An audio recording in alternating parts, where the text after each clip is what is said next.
É um dia separado, né? A maneira como a linguagem bíblica é um dia santificado para um uso especial, é verdade.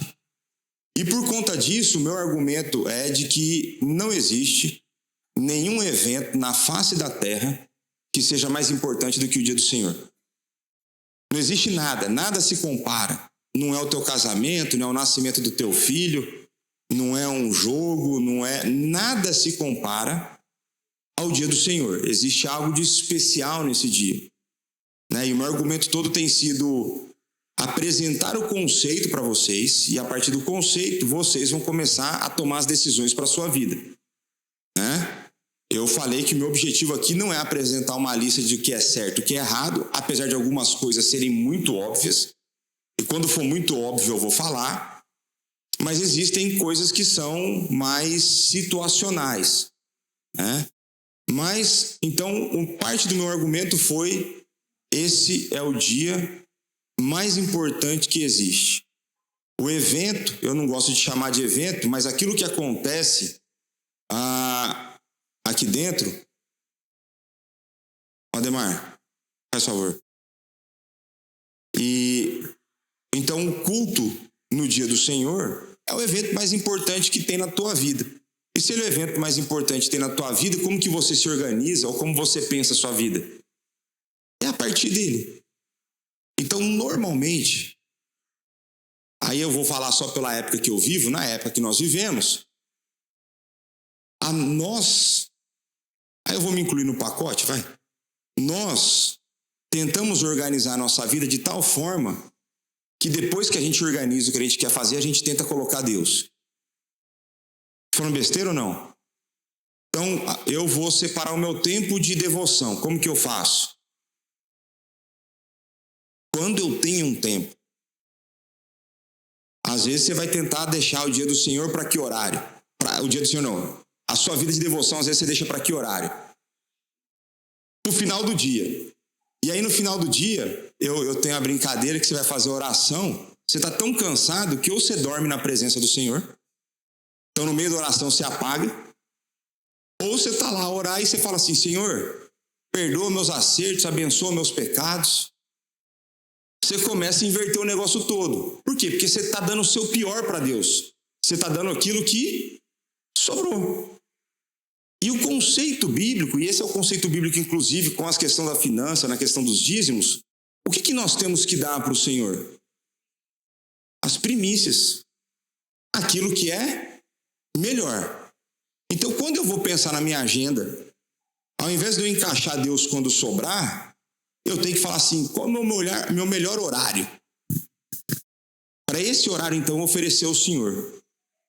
E isso foi algo que mudou na minha vida ao longo do tempo, porque eu lia, quando eu comecei a estudar para dar aula na escola bíblica, eu li os teólogos falarem que o melhor horário para fazer a vida devocional é pela manhã, logo após acordar. E eu achava isso ruim, porque eu não gostava de acordar cedo.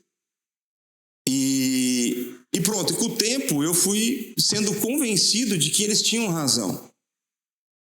E vários argumentos fizeram sentido para mim. Entre eles, a questão de você olhar, é o horário que você tem menos preocupação, na média, quando você acorda. Os problemas do dia ainda não aconteceram. Mas tem uma coisa que eu gosto de pensar, que é o seguinte: se eu não começar meu dia buscando o direcionamento do Senhor, com certeza no final do dia eu vou ter que pedir para Ele arrumar todas as bobeiras que eu fiz. E mesmo pedindo orientação, eu vou fazer algumas ou várias ao longo do dia, né? Mas, então, na nossa mentalidade mais moderna, parte do que a gente faz é tentar encaixar Deus na agenda que eu crio para a minha vida. Até porque eu sei melhor do que Ele como gerir meu tempo, certo? Errado, mas é esse o pensamento, né? E então, quando a gente olha para isso, a mesma coisa acontece com o dia do Senhor. Então, parte do que eu apresentei aqui é que, na média, as pessoas não se preparam, na média, elas não pensam sobre, e essa é parte da razão pela qual eu comecei a mandar mensagem no grupo do WhatsApp. Eu estou tentando ser mais um lembrete para vocês que já deveriam ter lido a Bíblia. Às vezes você não leu a Bíblia, no WhatsApp você lê mais que a Bíblia. E aí talvez no WhatsApp que eu mande lá você seja lembrado disso. Porque você esqueceu, por quê? Porque não é prioridade para você, né? Mas, então, meu argumento é que vale a pena se preparar para esse dia, além dele ser o mais importante, na verdade, pelo fato dele ser o mais importante, isso vai conduzir a maneira como a gente faz compra no mercado. Então, ontem eu fui sair com a minha esposa, fazia tempo que eu não separava um tempo junto com a Dani. Foi para assim, vamos almoçar juntos e vamos depois fazer compra juntos. Passeio, olha que passeio, né? Passeio, vamos fazer a volta no continente juntos, né? E aí, a hora que a gente estava no continente, falei para ela assim, o que você vai querer almoçar amanhã? Que é a hora da gente comprar agora. Lembramos. Ela falou, nossa, tinha esquecido disso, te lembrei. Né? Em última instância, eu já tenho o nhoque lá do concorrente guardado, né? O nhoque do Mercadona, tá lá, tal. Come nhoque rapidinho, tá tudo certo, né? E por quê? Porque eu não ligo para ser elaborado. Mas se a gente fizer o simples juntos, estamos bem. Aí pronto. Então isso muda a maneira como você faz compra no mercado, faz a maneira como você vai abastecer ou não vai abastecer seu carro. Você começa a pensar diferente, para que nesse dia você esteja despreocupado. Então, por exemplo, eu criei o hábito, porque eu acordo muito cedo no domingo, de dormir mais cedo no sábado. Você não precisa dormir no mesmo horário que eu durmo. Eu vou dormir 9 da noite, eu tento ir dormir 9 alguma coisa, eu tento ir dormir no sábado. Você não precisa fazer isso. Porque você também não vai acordar igual eu acordei hoje, 3h30, 4 horas. Você não vai. Entendeu? Cada um com seus horários. Mas você vai precisar definir um horário que você durma bem para você estar descansado. E aí você vai organizar o teu dia para que isso aconteça. Então, por exemplo, uns meninos aí me falaram assim, pastor, vai ter o Festival do Continente lá, sei lá o quê, né? Não é festa de santo tal, né? Dá para ir tal. Eu falei, dá. Falei, vamos lá. Eu falei, quando? Falei, tem sábado e domingo. Eu falei, domingo não dá e sábado à noite eu não vou, porque eu vou descansar. Aí eu falo assim, tem uns chefes com estrela Michelin fazendo prato barato. Eu falei, tá bom, aproveita lá. E eu não posso. Você consegue voltar mais tarde e acordar mais tarde. Por acaso não está aqui hoje. Né? Tá acordando bem mais tarde mesmo, né? Eu não sei como que foi lá a festa do continente, né? Mas brincadeira à parte, eu tomei decisões, aí tem relacionado, no caso, a responsabilidade que eu tenho no dia. Você não tem a mesma responsabilidade, mas isso começou a virar uma rotina para mim. Então, antes era difícil, porque a semana toda eu durmo num horário distinto. Semana toda eu vou dormir meia-noite, 1h, depende do que teve aqui na igreja, problema que aconteceu ao longo da semana. Só que daí eu também já começo a me preparar. Se eu quero dormir mais cedo no sábado, eu já começo a dormir pior na sexta. Então eu já durmo menos horas de sexta para sábado, para eu já conseguir ficar mais cansado também à noite. Mas tudo isso foi estratégia que eu fui desenvolvendo para que eu pudesse chegar aqui de uma maneira que eu entendo que eu deveria chegar. Então eu creio que cada um tem que buscar dentro da tua rotina de vida uma forma de que esse dia seja a prioridade, né? E eu lembro que a primeira vez que essa realidade, o Espírito Santo bateu no meu coração de maneira muito dura com essa realidade, eu estava na minha antiga igreja, eu estava sentado lá quietinho no culto, e o meu antigo pastor, no jeito que ele é bastante característico, falou assim, olha, vocês estão aqui a dar o pior de vocês para Deus. Porque quando eu olho para o auditório, eu vejo um bando de zumbis adorando Deus. Vocês se desgastaram para o seu trabalho, vocês se deram ao longo toda a semana para outras coisas, e o que sobrou, você trouxe para Deus. É quase como, não sei se você já tentou usar o telemóvel, quando a bateria está ali com 2, 5%, que ele começa a travar um pouco a tela, que ele começa a fazer uma gestão de economia de bateria para tentar durar mais tempo. É mais ou menos assim que você chega para o culto. E aquilo pegou para mim de um jeito que eu fui ver que de fato era a maneira como eu vivia. E aquilo me incomodou. E eu falei, agora minha vida vai ser diferente. Em termos de rotina de segunda a sexta, eu continuei a trabalhar da mesma forma. Sempre trabalhei bastante, nunca fui preguiçoso, pelo menos com trabalho, posso ser preguiçoso com outras coisas. E eu decidi no meu coração que eu estaria descansado no domingo. E no domingo eu me cansaria pelo Senhor e eu descansaria ao longo da semana para estar bom para Ele no domingo, para eu me doar de novo lá. Então, para os irmãos entenderem, na época eu era diácono nessa igreja, o plantão da junta diaconal começava no mínimo 1 hora antes da primeira atividade, no mínimo 1 hora antes. Dia de Santa Ceia, 1h30 antes. Então, se o CBD era 9, 7h30, 8 horas tinha que estar lá, em São Paulo. Então, deslocamento maior. O plantão durava no mínimo de 4 a 5 horas no período da manhã. E depois tinha um período da noite. O plantão era duplo, era equipa toda. E à noite era o mesmo tanto. Então você chegava às 6, 5h30, 6, e você ia chegar em casa às 10, 11. E era assim que eu começava a minha semana. Segunda-feira eu estava bombando, eu estava disposto. Mas foi uma decisão que foi tomada no meu coração, movida pelo Espírito, e a partir dali minha vida começou a mudar em várias áreas.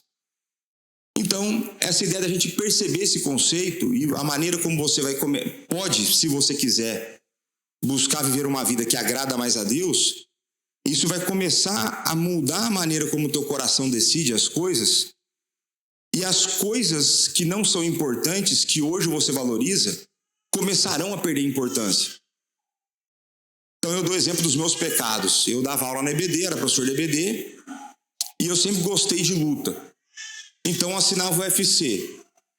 Era normal na minha rotina ir dormir 4, 4h30 da manhã acompanhando algum UFC, dia seguinte acordar às 7, 8 para dar aula às 9. Normal. Eu chegava lá e dava aula. Eu nunca tive problema de me sacrificar nesse sentido por Deus. Mas por que eu estava me sacrificando nesse sentido? Porque eu estava com uma paixão desordenada no meu coração. E aí, quando que eu percebi isso? No meio do pecado. Teve um dia eu estava esperando a luta, Anderson Silva e Vitor Belfort. Estava lá, vidrado, esperando a luta. E eu ia para o quarto, digitava um slide. Será que deu horário da luta? Eu ia lá para a sala, TV, ainda não. Putz, está no preliminar. Voltava, um slide, voltava. Nesse ir e vir, eu entendo que o Espírito tocou meu coração. E eu caí em mim. E falei, olha a loucura que eu estou fazendo. Eu estou aqui para assistir 2 negros se batendo. Para eu chegar amanhã, vai parecer que eu usei drogas, que o meu olho vai estar vermelho. Para eu dar aula com aquilo que sobrou do meu tempo. Porque qual que era a minha prioridade? Se toda hora eu tinha que conferir a luta, qual que era a minha prioridade? Não era a luta, eu estava fazendo um slide com aquilo que estava sobrando. No dia seguinte, liguei lá na operadora para cancelar o pacote. Falei, cancela e o meu pacote aí. Ela falou assim, mas o senhor sabia de que o pacote custa R$80 por mês e o senhor paga apenas 15 num valor promocional? Falei, eu sei e eu não quero mais ouvir seu argumento, senão posso mudar de ideia. Cancela logo. Eu sei que tá barato, mas cancela essa desgraça. Eu parei de assistir Corinthians no domingo. É muito mais importante seleção brasileira, Corinthians. É outro nível. Seleção tá lá embaixo, Corinthians tá lá, ó. É outra história. Parei com todas essas coisas. Mas foi um trabalho que Deus fez no meu coração. E eu não faço isso com peso. E tem várias outras coisas que eu ainda luto para guardar o dia do Senhor. Mas é um trabalho o Espírito Santo vai convencer no coração, né? E aí eu peguei, na semana passada, eu trouxe aqui, mexer aqui. O inimigo sempre anda por redor, mexendo nos slides. E nesse caso o inimigo foi o Thiago.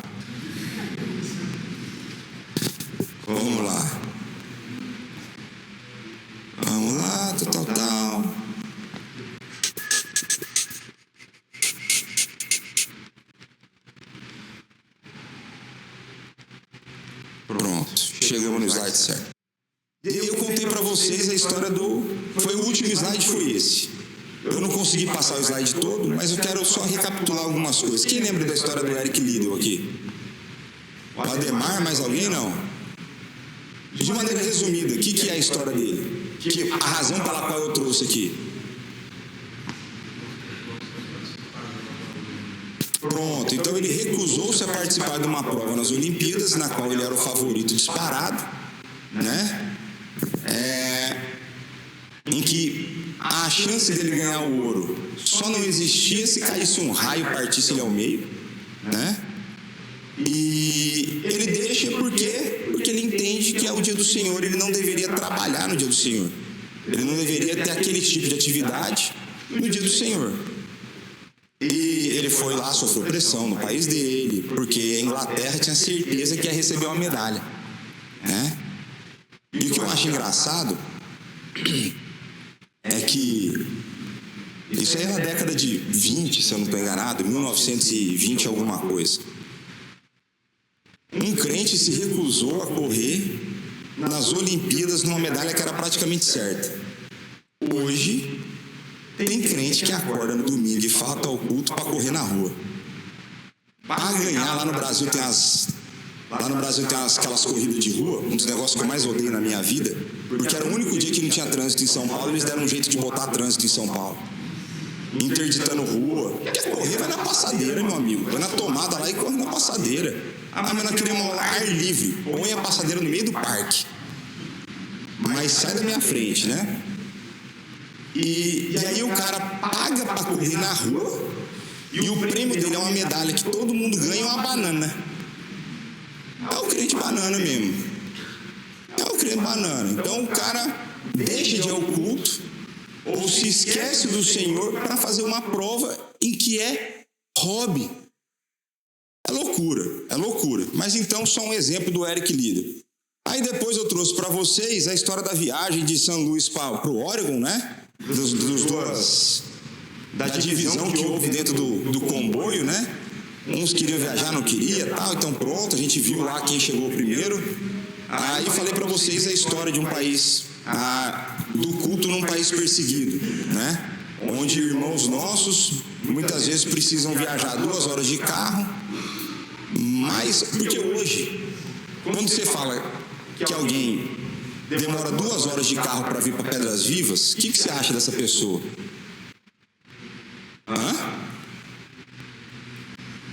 Ou ela é louca, ou é um bom exemplo de fé que mostra o desespero do nosso país pela ausência de igrejas fiéis à palavra em outros cantos. E a gente tem gente aqui no nosso meio que tem feito isso. Mais de 2 horas de carro para vir e 2 horas para voltar. Todo domingo. Só que esse pessoal da China foi além. Olha, eu já falei onde que é o país. De fora as 2 horas de carro para ir, tinha as 2 horas a pé. E aí, às vezes, quando a gente mudou para cá, o povo achou ruim que tinha que andar 1 quilômetro da estação do comboio para cá. Né? Então, isso começa a mostrar para nós prioridade, a maneira como a gente encara o dia, o que acontece no dia, o que isso representa ou não, né? E aí, a minha provocação, nessa hora, juntou com outros elementos culturais, como a participação em festa de santos e tudo. Mas o que eu queria trazer aqui é o que nós estamos dispostos a sacrificar por conta da nossa fé. Eu acho que nós vivemos uma fé pouco sacrificial, onde parece que pedir uma coisinha assim, ainda que no teu coração não faça diferença. Por exemplo, eu tenho certeza que um crente nosso aqui, que por acaso foi para uma festa de santo, eu sei que você em si não estava a adorar o santo. Mas a aparência disso não é boa. A aparência disso não testemunha. Quando a gente olha para a Escritura, o padrão do povo de Deus sempre foi ser diferente, nunca igual. A gente sempre deu testemunho porque nós éramos diferentes, não porque a gente era igual. Isso vale para o antigo e isso vale para o novo. Parte da razão que a fé cristã crescia tanto nos primeiros séculos é porque as pessoas olhavam a maneira como os cristãos viviam e falavam assim, como pode alguém viver desse jeito? Então, sugestão, depois leia a Epístola de Diogeneto, ele vai falar lá, veja bem, eles não são como os outros, que deixam seus filhos para morrer na calçada, no passeio, na sarjeta. Não, eles pegam esses e tornam seus filhos. Então, na época do Império Romano, como que um homem virava pai? Quando ele olhava para a criança, ele queria saber se ele ia ser pai ou não. Esse negócio aqui eu não quero não, pode jogar fora. E aí não matava, pegava a criança viva, tacava para fora e deixava morrer. O que os crentes faziam? Eles são a favor da vida. Eles iam, pegavam aquela criança, trazia para casa e criava como seus. Processo de adoção. Esse era um exemplo, entre tantos outros. A questão da fidelidade matrimonial. Vários itens são colocados nessa epístola de Diogeneto para mostrar a distinção da fé cristã. Então sempre foi diferença e nunca igualdade. Então a pergunta que eu faço para você, ainda que o teu coração, o que é que você está disposto a sacrificar para viver uma fé genuína? O que você está disposto a sacrificar no seu dia do Senhor, por exemplo, para ter o dia para Ele, para você pensar nele, para você lembrar dele? Então essa é uma provocação. Vou te fazer até uma outra pergunta. Qual foi a última vez que, por conta da fé, ainda uma coisa que possa parecer simples, você abriu mão dele? Qual foi a última vez que você teve que abrir mão de alguma coisa por conta da fé? E você fez de coração coisas legítimas, por exemplo, que, mesmo sendo legítimas na sua vida, estavam ocupando um espaço que não era legítimo. Qual foi a última vez que você abriu mão disso? Eu acho que vale a pena pensar o tipo de fé que a gente tem vivido, E aí, essa daqui era para ter ficado na semana passada, que a questão minha aqui, como pastor, não é colocar um peso na consciência de vocês para que vocês não façam aquela coisa com medo. Eu falo assim, o pastor pesou a mão aqui hoje, melhor nem assistir o jogo do Brasil, vai que cai um raio em mim, vai que o Brasil perde, Não é isso. O Brasil perdeu. Se assistiu, não sei se é punição por isso, Mas acho que não, Ou pode ser, Deus pode estar ensinando dentro de uma coisa várias lições ao mesmo tempo. Mas já faço a pergunta. Porque a minha ideia aqui, se eu trabalhar, porque eu acredito que a efetividade do ensino e da pregação da palavra vem do Espírito. Eu acredito que eu posso usar argumentos que vão constrangê-los, assim como Paulo fazia, e outros apóstolos faziam também. Então, parte de você... Posso usar argumentos desse gênero? Posso, uso. Porque parte do constrangimento é você perceber a loucura da maneira como você vive. Mas eu não quero que seja essa a única razão que te leva a tomar uma decisão. Porque eu acredito que o Espírito que opera nos corações, assim como ele opera no meu, e que me convence dos pecados que eu tenho e das coisas que eu preciso mudar, faça isso em você. É só por essa razão que eu venho toda semana aqui. Senão nem viria. Se fosse para eu, na minha força, mudá-los, esquece. Eu já teria desistido. Então, não é... O meu trabalho aqui é levá-los a uma reflexão em que, movidos pelo Espírito, vocês comecem a tomar decisões que são mais bíblicas na sua vida. É essa a minha função aqui. Em alguns momentos os argumentos causarão constrangimento? Sim. Às vezes, e é engraçado isso, porque às vezes tem coisa que eu planeio para falar que nem é para constranger. Mas é a maneira como o Espírito entrega para a pessoa em constrangimento. Então isso acontece também. Mas então pensem nisso. O que eu estou a fazer com vocês aqui é apresentar um conceito bíblico, e aqui a minha defesa é tranquila, é apresentar um conceito bíblico, de tal forma que o Espírito aplique esse conceito no seu coração, para que você deixe de fazer algo, não porque você ficou constrangido por conta da minha pessoa, ou porque você fala assim, nossa, o pior é que eu vou postar e o pastor vai ver. Vou mesmo porque eu vejo. Essa é uma das razões de eu ter Instagram. Tem hora que eu tenho vontade de cancelar, só para parar de ver alguns pecados por aí. Eu não quero que essa seja a sua preocupação. Porque, quer ver um exemplo? Você poderia ter feito tudo o que você fez domingo passado, mesmo depois da aula, e não ter postado. Eu não ia saber. Agora, adivinha quem sabe? Não é assim que a gente faz com a criança? Papai e mamãe, papá e mamá não viram.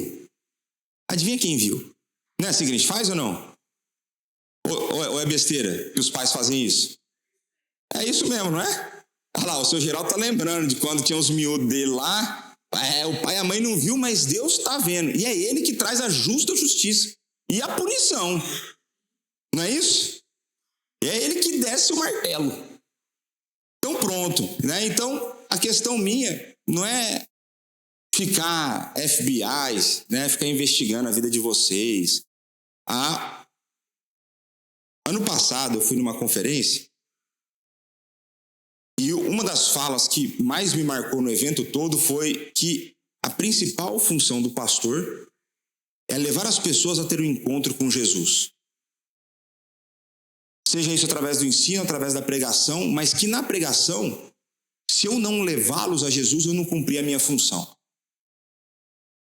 Então eu não quero que você mude porque eu gosto ou porque eu deixo de gostar. O desejo do meu coração é que você mude porque você encontrou com Jesus.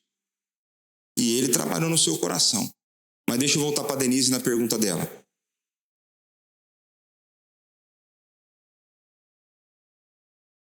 Aham.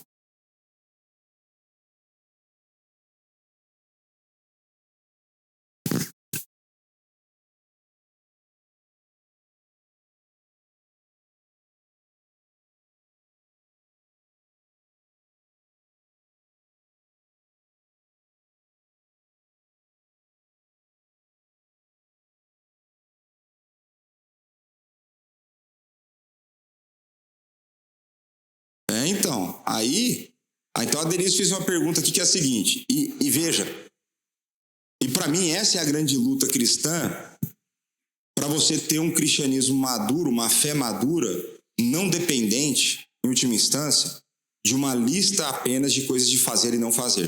Então a Denise está falando o seguinte, eu entendo que você está querendo aí não falar o que pode e o que não pode, mas eu acho que tem hora que você podia ser mais claro e falar umas coisas que pode e que não pode. Porque você deu aula. E aí eu fiquei assim, veja bem, a hora que foi ligar a TV para ver o Haaland, quer dizer, o Vini Júnior, você falou assim, o pastor deu aula na EBD hoje, eu não vou assistir o jogo. Aí ela teve uma ideia, foi então vou mexer no Instagram e ver besteira no Instagram. Ela falou assim, peraí, mas qual a diferença disso para ver o jogo? Isso para mim já é um raciocínio de uma fé madura. Tá amadurecendo. Ela falou assim, peraí, de que maneira eu tô a lembrar do Senhor aqui nessas atividades? Ela falou assim, então eu tive uma ideia, vou parar e vou ler um livro. Aí a pergunta, que livro? Então, aí eu vou ler um livro de romance. Eu não sei. Então veja, eu não quero, em última instância, não quero mesmo, falar para vocês, algumas coisas vão ser muito óbvias. Então, por exemplo, não trabalhar. Isso aí vai ficar óbvio na conversa. Mas a questão é que esse tipo de pensamento, para mim, é o que vocês têm que começar a fazer. Porque vai existir coisas que na minha vida não me fazem lembrar o Senhor, que talvez para você faça, não sei. Tem dinâmicas na minha vida que são diferentes da dinâmica da de vocês. Então, dentro dessa batalha eu já falei com muita gente, por exemplo, como um pastor guarda o dia do Senhor? Ou como um pastor descansa? Será que um pastor pode ler, sendo que essa é boa parte da função dele como pastor? Enfim, tem um monte de coisa.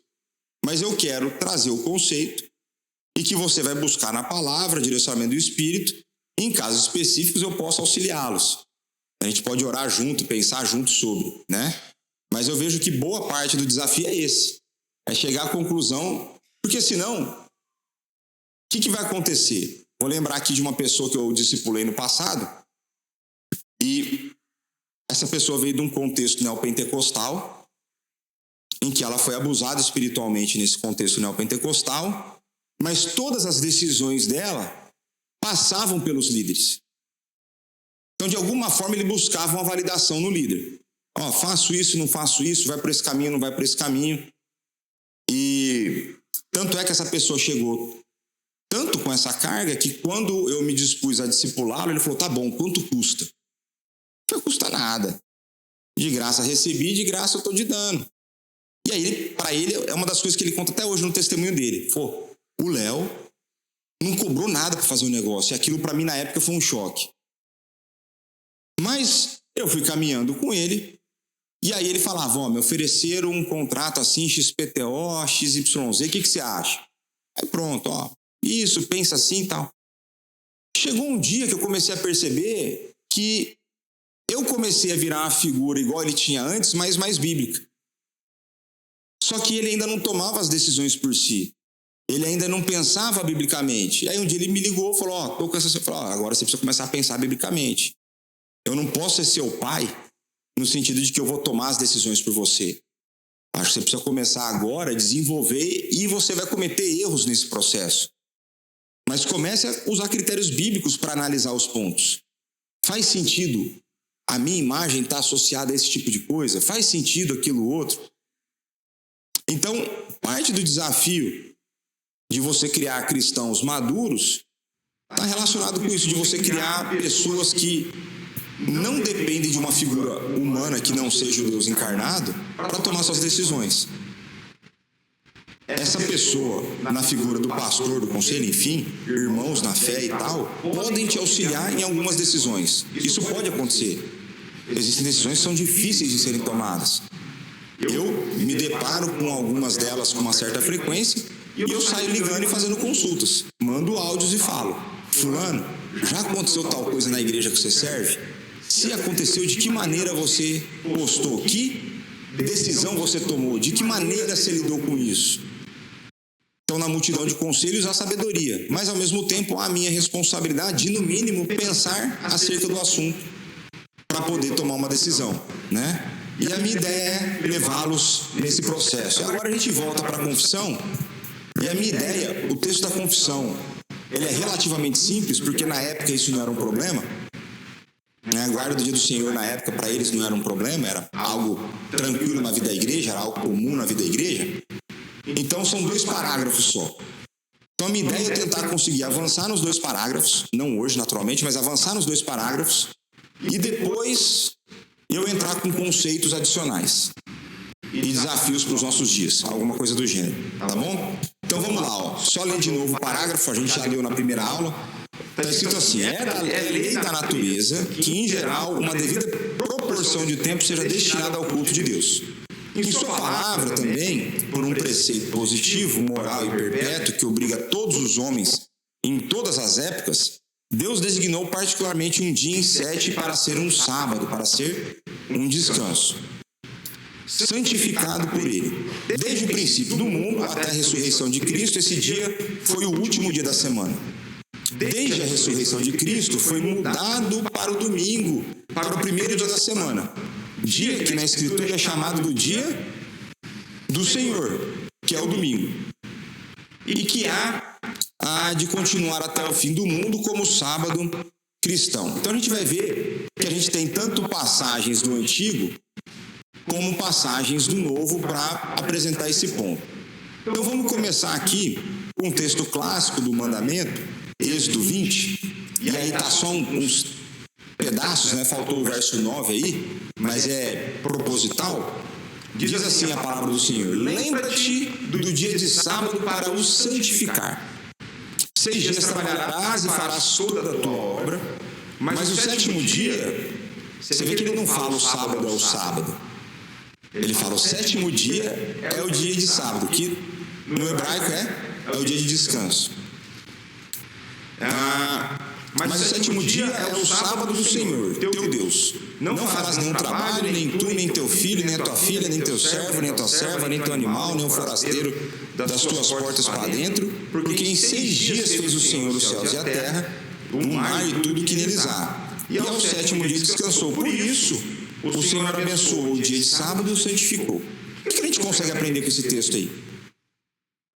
Um de cada vez aí. No mínimo, você já tem lição que vocês já aprenderam, é só repetir. Então, temos que lembrar do dia do Senhor. Então, o ponto que o Marco começou, ele continuou. Temos que lembrar do dia do Senhor. Isso é uma disposição mental, uma disposição do nosso coração para que a gente se lembre desse dia. E aí, vamos de novo. Efeitos positivos de eu lembrar desse dia.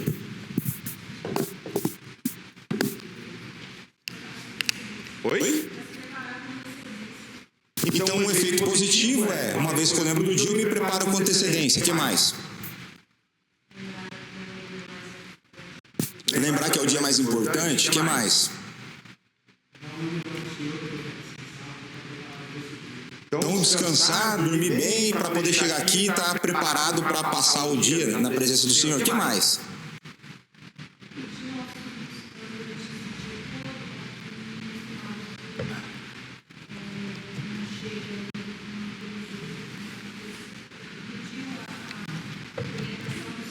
Então, buscar o Senhor ao longo do dia, pedir orientação dele. O que mais? Que é importante lembrar do dia do Senhor? É uma ordem, então você tem que lembrar de ordens que são dadas, porque você lembra de ordens no seu trabalho. O que mais? É algo que envolve a família toda, é a casa toda, envolve uma dinâmica completa de vida. O que mais que é importante a gente lembrar do dia do Senhor? Até agora a gente falou de obrigações.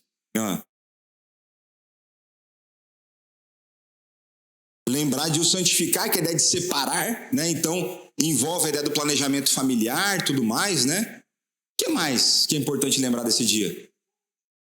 É todo dia, mas até agora, eu já dei a dica e vou dar a dica de novo. Até agora vocês só falaram obrigações. E eu acho que esse é um dos grandes problemas pelos quais as pessoas não querem guardar o dia do Senhor. Ou elas não amam guardar o dia do Senhor, porque elas só pensam nas obrigações. Já pensou, não sei se já parou para pensar, que uma pessoa tão desgramada quanto nós, não presta, indigna, imerecedora de qualquer coisa boa, Deus separou um dia em que ele afirma categoricamente que ele vai te sustentar nesse dia, e nesse dia ele resolve, o Deus Todo-Poderoso, Criador de todas as coisas, dos céus e da terra, aquele que sustém todas as coisas na palma da sua mão e tudo mais, ele falou que nesse dia ele vai te abençoar de uma maneira distinta. A gente só pensa na obrigação, porque muitas vezes a gente foi levado a pensar de uma maneira legalista sobre mandamentos. A gente sempre pensa, a gente esquece quem está por trás do mandamento. A gente acha que quem está por trás do mandamento é o pastor que quer lascar com a tua vida. E o pastor não quer, um bom pastor não quer lascar com a tua vida, né? Mas quem está por trás do mandamento é um Deus benevolente, é um Deus amoroso, um Deus que você não valendo nada te adotou como filho. E ele se dispôs a cuidar bem de você e te abençoar. E ele fala assim, se você se lembrar desse dia, se você o santificar, se você o separar, eu estou te falando, eu vou te abençoar de maneiras que você não consegue imaginar. A gente só pensa em mandamento como se eles fossem ordens ou proibições, ordens positivas ou negativas. Mas esse é um detalhe, de fato são ordens positivas e negativas. Ele manda e proíbe, é verdade. Mas a questão é que por trás não existe um Deus legalista, existe um Deus amoroso, que ama a sua lei. É diferente, porque parte do problema nosso é que a gente pega as figuras que Deus usa. Então, por exemplo, Deus se mostra como pai, não é? E a gente toma como padrão os nossos pais da terra para associar a Deus, e deveria ser o contrário, né? E muitas vezes os pais, eles estabelecem leis legalistas. Tem leis, tem regras que os pais estabelecem em casa que são legalistas. Ela simplesmente é algo que ele não gosta. Não é que não seja a Bíblia. É ele que não quer. Às vezes ele não quer ter o trabalho de fazer algumas coisas. E ele estabelece uma ordem para que você não atrapalhe o descanso dele. E isso pode ser legítimo ou não, é uma outra história. Mas em alguns momentos essa preocupação do pai pode ser só com ele e não com o filho. O que nunca é o caso com Deus. Então, se a gente começar a olhar para a lei de Deus como ela deveria ser olhada, sendo ela a expressão de um pai cuidadoso com seus filhos, né? Tem um exemplo, vocês sabem que eu sou bom de exemplo ruim, certo? Então pensa lá, aqui chama motosserra em Portugal também. Então pensa uma motosserra. Você tem uma motosserra ligada a funcionar, girando a todo vapor. Girando lá, sei lá quantos RPM aquele negócio gira. A correia está lá serrando até pensamento. Aí, eu vou usar exemplo chocante, tá bom? A Helena do Caio está andando, pegar o exemplo da Helena porque ela é tranquila, ela é calma. Pegar a Helena andando em direção à motosserra. Indo, e o pai disse, não vá. Não põe a mão na motosserra rodando. Aí a criança, a Helena está a caminhar para ir para a motosserra. Ela ergue a mão para pegar a motosserra, para parar a motosserra na mão. O pai que proíbe isso, ele é bondoso ou ele é legalista? Ele é bondoso. Se o pai arrancar na força, dando-lhe um tapa na mão, a menina ergueu a mão, ele é malvado ou ele é amoroso? O problema é que a gente não consegue perceber isso nos mandamentos de Deus. Porque os mandamentos de Deus estão a cercar o nosso coração de nós nos machucarmos com o pecado. O problema é que muitas vezes o nosso coração é mais fascinado com o pecado do que a pessoa de Deus. Percebe? Faz sentido o meu argumento aqui? A gente é atraído pelo pecado. Existe uma cobiça ainda no nosso coração. Existe um residual de corrupção que o Espírito ainda não removeu. E isso faz com que o nosso coração seja atraído continuamente para essas coisas. Só que como nós somos crianças birrentas, que é isso que nós somos? Crianças mimadas, crianças birrentas. Que se tirar o joguinho no domingo, dá chilique, ai, esse pastor, ai, não sei o quê. Esse Deus malvadão, tal. Não é igualzinho teu filho faz no shopping, quando você não quer dar um negócio para ele? Então nós somos crianças birrentas. E nós não percebemos, assim como os nossos filhos não percebem a razão pelas quais nós não deixamos eles comerem doce todos os dias, o dia todo, eles não percebem a razão por trás disso. Assim é Deus quando proíbe o pecado na nossa vida. A gente pode não perceber, mas não tem maldade fazer isso, pastor. E só fazer aquilo não tem maldade. Pô, Deus falou que tem, ainda que eu não veja. E aí eu tenho que confiar em quem conhece mais as coisas. Quem conhece mais as coisas? Ele ou eu? É ele.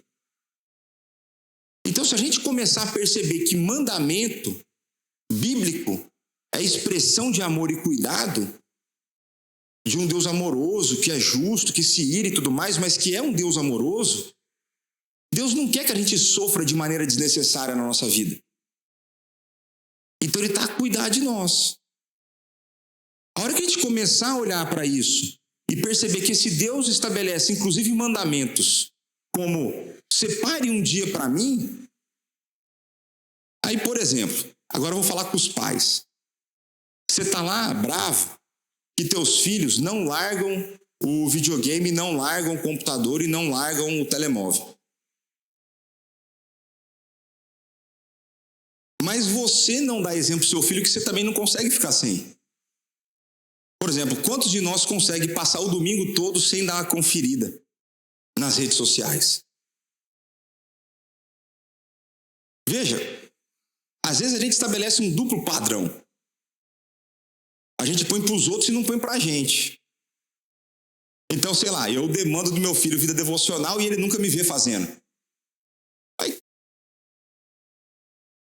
eu falo para ele, vale a pena ir na igreja, mas a primeira oportunidade que tem eu falto. Depois, leia o que eu postei no grupo hoje. 15 maneiras de você tornar a fé do teu filho inútil. O jeito de você mandar teu filho para o inferno. Mais ou menos essa é a ideia do post lá. E muito tem a ver com esse duplo padrão, né? Mas pensem nisso então, que o mandamento bíblico é uma expressão de amor de Deus por nós. E que nesse dia, a gente que deveria correr atrás dele, ele vem ao nosso encontro. É ele que falou assim, ó, vem lá que eu tô te esperando. É mais ou menos essa ideia. Assim como era, por exemplo, onde que era assim? Jardim do Éden, não era? Deus ia encontrar-se com Adão e Eva no jardim, não era isso? Então, desde a criação, Deus estabeleceu um tempo separado em que ele vai ao encontro do seu povo. Ah, mas Deus não está presente todo o tempo? Tá, em alguns momentos de maneira especial. Uma maneira diferente.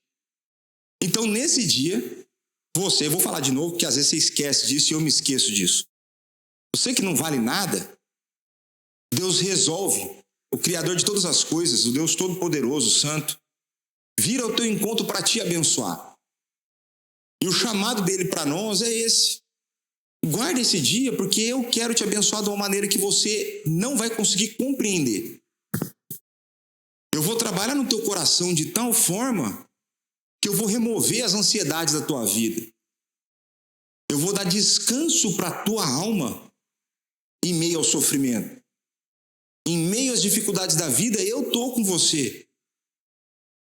E aí eu vou dar um argumento teológico, e mais para frente a gente vai falar de novo disso. No Antigo Testamento existia a promessa de que o Messias viria. Então, a garantia do descanso estava onde? Futuro. Na promessa de que ele viria. Então, qual era o dia que eles guardavam? O último. Porque era o que estava mais à frente. Agora, onde que nós descansamos? Na concretização da promessa, que está quando temporalmente para nós? Já veio. Então, aqueles do antigo esperavam o descanso que viria, na pessoa de Jesus Cristo. Nós já começamos descansados a semana. Eles se cansavam para descansar, nós descansamos para nos cansar.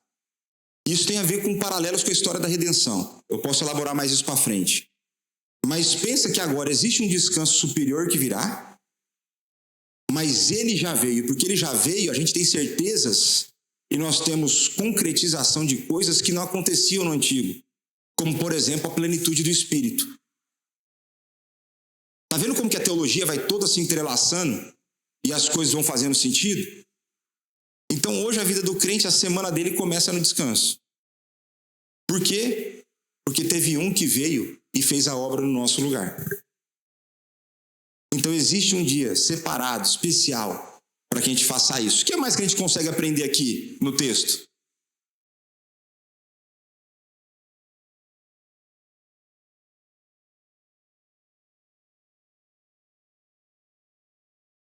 Não farás o quê? Nenhum trabalho. Nenhum trabalho. Vocês vejam que eu já cortei o parágrafo aí, né? Então tá aquele... Deixa eu ver aqui. Pronto.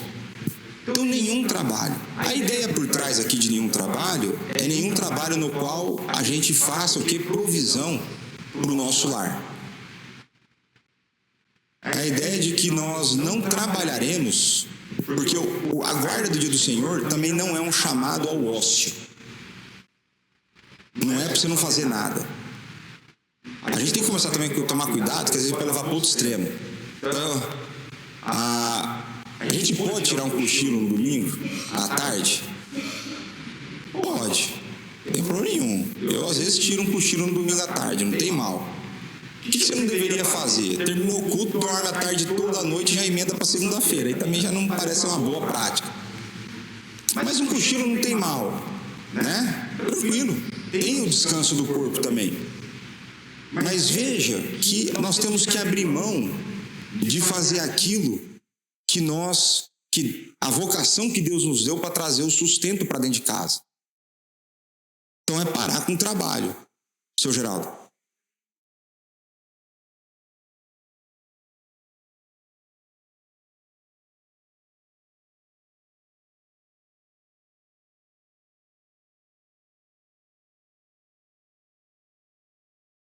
Isso, daí ela vai encarar, né, a questão da ocupação dela como sendo a dona do lar, e o trabalho dela, ela fazia comida no domingo para daí só aquecer no sábado, né? Para aquecer no domingo, isso. Então a gente vai ver que isso vai depender da ocupação da pessoa. Aí, por exemplo, o pai da Margarida podia fazer o almoço no domingo também. Porque daí não era a ocupação dele durante a semana, seria uma outra alternativa, né? Mas enfim, para a gente ver que... E veja, esse mandamento foi dado para povo que vivia de agricultura, por exemplo. E não sei se você já cultivou alguma coisa na sua vida.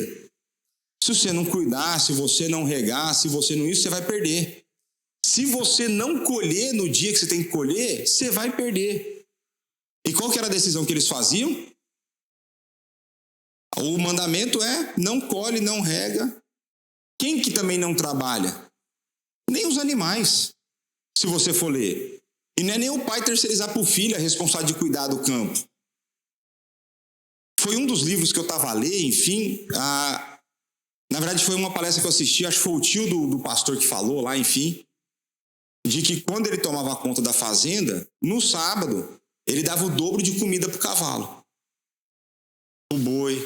Para quê? Para não ter que dar no domingo. Simples. E descansava que Deus ia administrar a fome do animal. Até mesmo a colheita de coisas.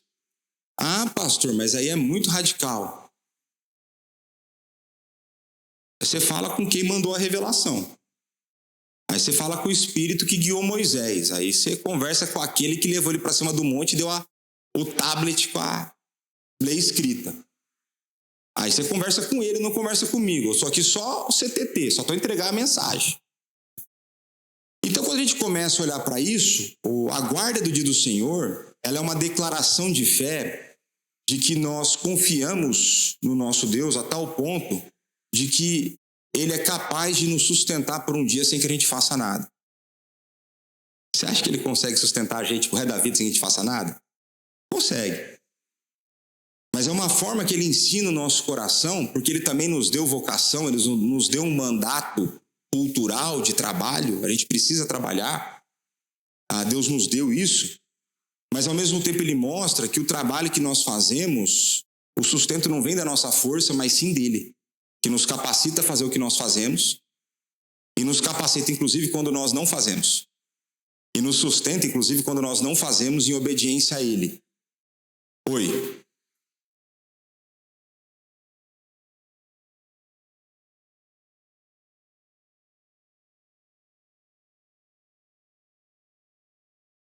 A gente vai conversar sobre isso. Na parágrafo seguinte, vai falar sobre recreação, né? E a resposta antecipada da confissão é que não. Porque a questão toda é você... E aí vai existir uma linha tênue do que vai ser um legalismo e o que não vai. Se a ideia é lembrar do dia do Senhor, aí eu vou te dar uma solução que um pastor que eu conheço fez com os filhos. Então, por exemplo, pode ou não pode assistir TV? É mais ou menos essa a tua pergunta, né? Ele falou assim, pode com uma condição. Então, na casa dele, no dia do Senhor, só assiste filme cristão. Porque aquele filme vai fazê-lo lembrar do Senhor. É uma alternativa. Não sei se essa... Enfim, não pensei mais sobre essa solução que ele propôs, né? Mas é uma discussão...